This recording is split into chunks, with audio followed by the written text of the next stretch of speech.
Welcome to AutoStats. Okay, think about this for a second. Your car's gasoline engine, it's got over 200 moving parts. But an electric motor, it has 20. Yep, just 20. And that incredible, almost shocking simplicity is exactly where our deep dive into the 2026 electric car begins.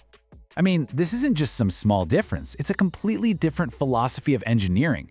When you have fewer moving parts, that means way fewer things can break, way less maintenance, and a totally different feeling on the road.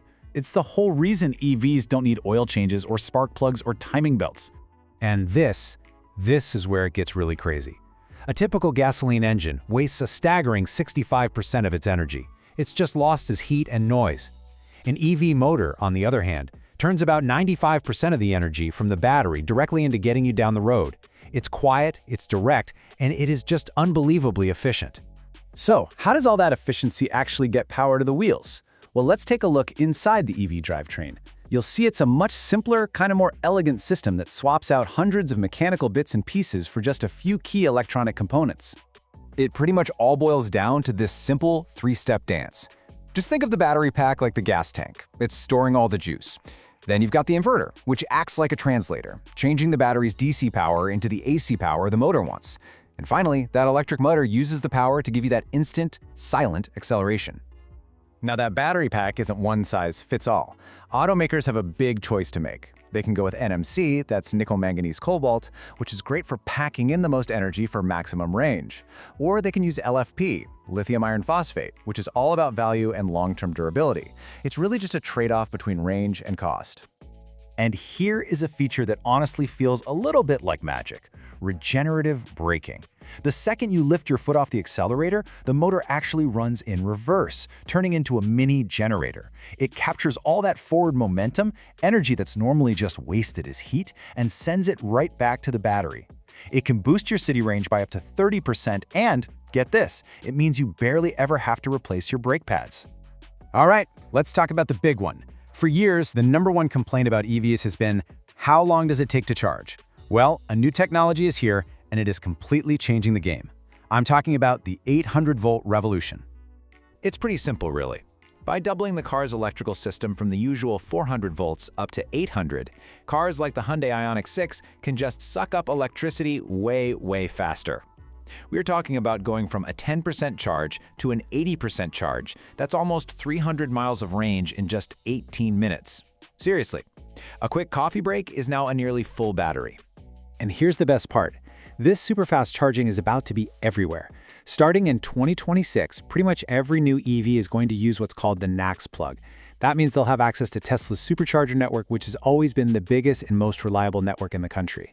This is a massive win for anyone buying an EV.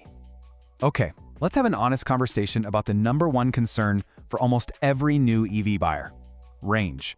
That big number on the window sticker, it's not always the number you're going to get out on the actual road. So let's get real about what you can actually expect. This table really lays it all out. Your two biggest enemies are high speeds and serious cold weather. They can slash your range by over 40%. But here's the wild part. City driving, all that stop-and-go traffic, it can actually add to your range, all thanks to that regenerative braking we talked about. It's the complete opposite of a gas car.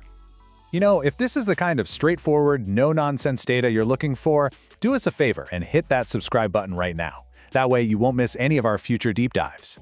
We've also dropped some links in the description on related topics like how EV heat pumps work, so check those out. Okay, now that we've got the tech down, let's get to the fun part: the cars themselves. The 2026 EV market is incredible. It is finally matured, and there's honestly a model out there for just about every person and every budget. And I mean, for the first time, we are seeing a whole wave of seriously affordable EVs.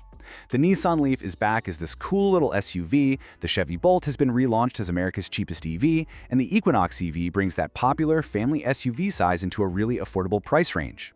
These cars are game changers. But what if you need more space? Well, the market has real answers now. The Kia EV9 is just racking up awards for its combo of 3 rows, awesome tech, and that fast 800-volt charging. And the brand new Hyundai Ioniq 9 can seat up to 8 people. It's proof that big families don't have to make any compromises to go electric.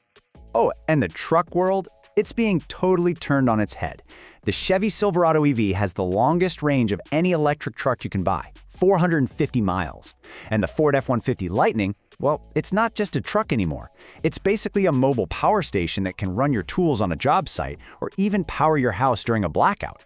So, with all this incredible tech and all these amazing options, we come back to the final, most important question. Is 2026 the year that you should go electric? Let's break it down and see who it's for and who should probably hold off for a bit. So, let's ask it directly. Is a battery electric vehicle, what people call a BEV, the right choice for your actual life? Let's look at the key things that make for a perfect fit. A BEV is an absolute no-brainer, a total slam dunk if you can charge at home overnight, if your daily commute is pretty predictable, and if you live somewhere that doesn't have brutal winters. If that sounds like you, the convenience and the savings are just impossible to ignore. But on the flip side, let's be real.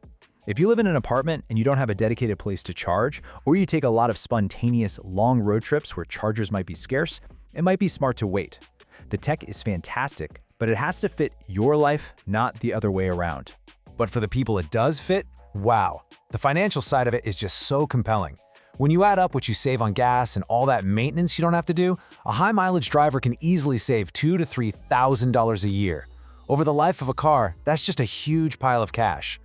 And I think this quote just sums it all up perfectly. The technology has arrived, the cars are here, they're fast, they're efficient, they're packed with tech, and they're getting more affordable every day. The only real question left is whether your lifestyle has arrived at a place where it all makes sense. But what if I told you there was a powertrain that gives you that amazing electric driving experience without any of the worries about range or charging? Well, up next, we're diving deep into range-extended EVs, the technology that might just be the perfect answer for everyone else. Make sure you are subscribed to AutoStats so you do not miss that explainer and all our other clear, honest breakdowns of the car world. Thanks so much for watching.